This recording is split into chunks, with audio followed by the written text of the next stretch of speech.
Bruxelles déclenche une onde de choc qui laisse des millions d'Européens stupéfaits et provoque une tempête politique à Moscou. Le continent coupe net les liens.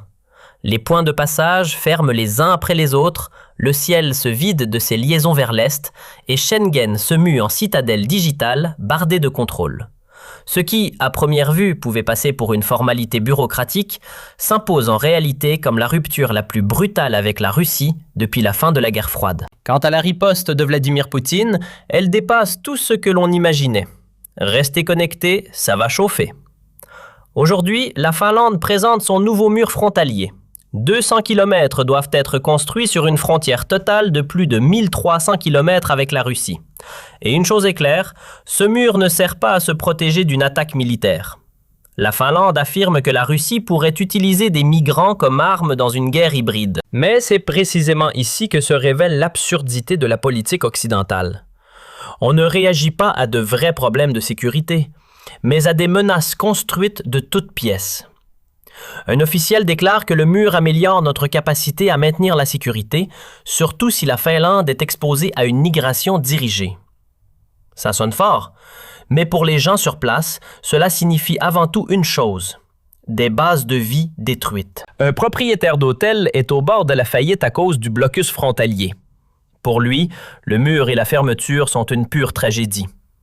Pour rendre visite à sa belle-mère malade en Russie, il doit désormais parcourir 3000 km via la Norvège au lieu de 18 km.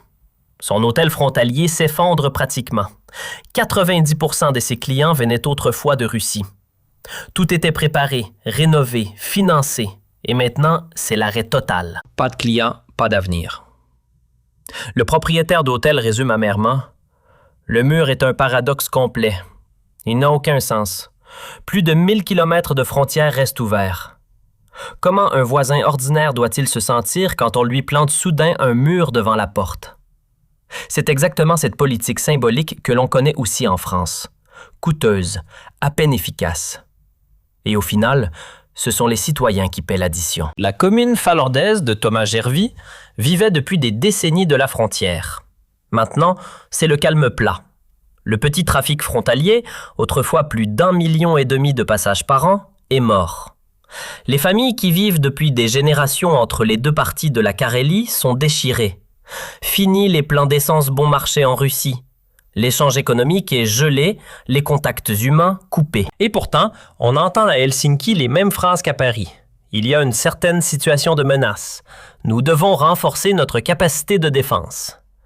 Une habitante dit: « J'habite juste à la frontière et je n'ai jamais eu peur. La Russie ne nous attaquera pas. » Pourtant, le gouvernement continue de peindre des scénarios d'horreur avec des centaines de milliers de personnes qui afflueraient, soi-disant, dans le pays. Aujourd'hui, Thomas Järvi semble déserté. Plus de visiteurs russes, à peine de chiffre d'affaires.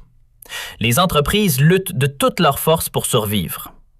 Le maire comprend la fermeture de la frontière, mais il ne comprend pas pourquoi le gouvernement abandonne l'Est de la Finlande. La région est économiquement laissée pour compte, tandis que Helsinki s'arme idéologiquement. Pour 200 km de murs frontaliers, la Finlande paie 380 millions d'euros, barbelés, caméras et technologies de surveillance inclus. De l'argent qui manque ailleurs. Et le résultat? Depuis 2 décennies, on fabrique artificiellement des ennemis. Pourtant, les agents frontaliers des deux pays ont toujours travaillé en étroite collaboration. Ils se rencontraient chaque année, réglaient les passages illégaux, échangeaient même des chiens de chasse égarés. Malgré le gel politique, au moins ce reste de normalité persistait. Mais le mur continue de grandir. 3 à 4 ans de construction.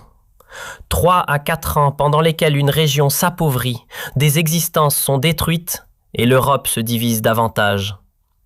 Un projet qui ne crée pas de sécurité, mais qui détruit la confiance.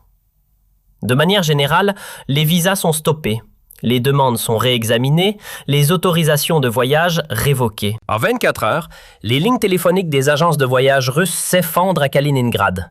L'enclave russe sur la mer Baltique est enfermée entre des murs polonais et lituaniens.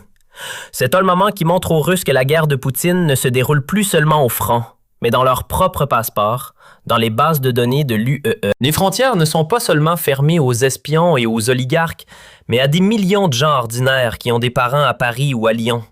Pour eux, Un nouveau rideau de fer commence, invisible mais impitoyable, et puis l'impensable s'est produit. L'UE n'a pas seulement suspendu les visas, elle a érigé un mur numérique autour de la Russie de Poutine. Chaque demandeur est désormais traité comme un agent potentiel. Chaque voyage devient une scène d'interrogatoire. Taux de refus supérieur à 90%.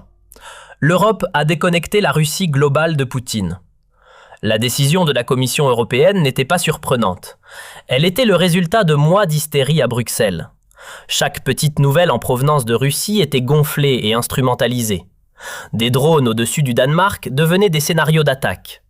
Même des pannes techniques sur les lignes ferroviaires étaient immédiatement imputées à Moscou. L'UE avait un besoin urgent d'une image d'ennemi pour masquer ses propres erreurs.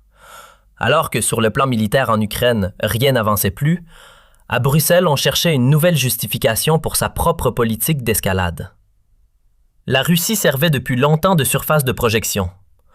L'Europe trébuche sur ses propres décisions. Une politique énergétique pleine d'erreurs de calcul.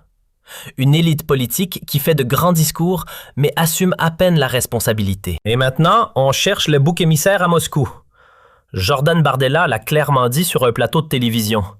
Un Ukrainien fait sauter Nord Stream, fuit en Pologne, et pourtant, on accuse réflexivement la Russie. La conséquence? Fermeture de frontières, mesures actives et une Europe qui se nuit à elle-même. Car, tandis que l'on prend officiellement ses distances avec la Russie, on achète au final son pétrole plus cher via des détours comme la Turquie et l'Inde. Le 7 novembre 2025, la Commission de l'UE a suspendu indéfiniment les entrées multiples pour les citoyens russes.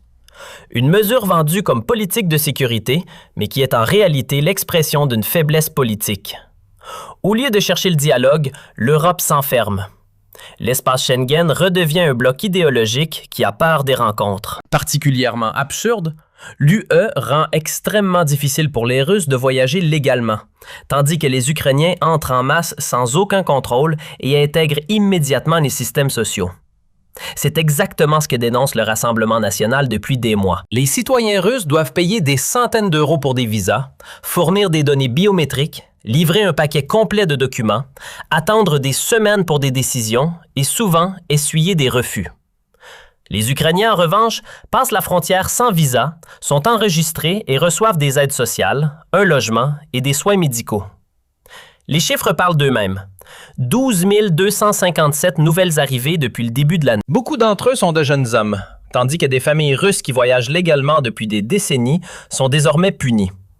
Pour le RN, c'est un traitement inégal, irresponsable et politiquement motivé.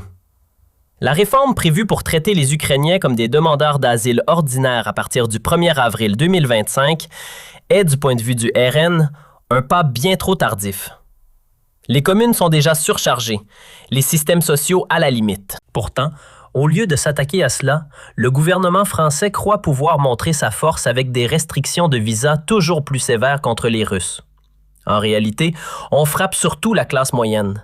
Ces Russes qui, en majorité, ont servi de pont entre l'Est et l'Ouest depuis des années. Stratégiquement, l'UE s'affaiblit elle-même, car sans liberté de voyage, les relations économiques, les coopérations scientifiques et les projets technologiques tombent à l'eau. On vend cela comme un gain de sécurité, mais le prix est élevé. L'Europe perd de l'influence en Russie, tandis que Moscou gagne de nouveaux partenaires. La coopération avec l'Iran, la Chine et de nombreux pays d'Afrique est une réaction directe à la politique de l'Europe. Si l'Europe ferme ses marchés, ses technologies et ses gens, la Russie se tourne simplement vers l'Est et le Sud. Bruxelles célèbre son isolement comme une victoire. Mais de l'autre côté, des millions de Russes ordinaires sont soudain coupés de l'Europe familiale. Hommes d'affaires, étudiants, des gens qui n'ont jamais rien eu à faire avec la politique. En même temps, l'UE perd ses meilleures chances de compréhension. Car tandis que l'élite européenne parle de sécurité, elle ne crée que distance, amertume et nouveaux risques. Chaque nouvelle sanction frappe l'Europe plus durement que la Russie. Au final, ce sont surtout des États tiers comme la Turquie ou l'Inde qui profitent de notre propre chaos de sanctions. Le RN reconnaît cette mauvaise évolution. C'est pourquoi il cherche le dialogue avec Moscou et condamne clairement la guerre d'agression. Mais au centre, pour le RN, il y a la diplomatie, le réalisme et des solutions raisonnables. Poutine fait clairement comprendre qu'à l'avenir, il ne parlera guère avec ceux qui ont poussé ces sanctions, mais avec des politiciens comme Viktor Orban, Robert Fico et Marine Le Pen. L'histoire montre que l'isolement n'a jamais créé la paix.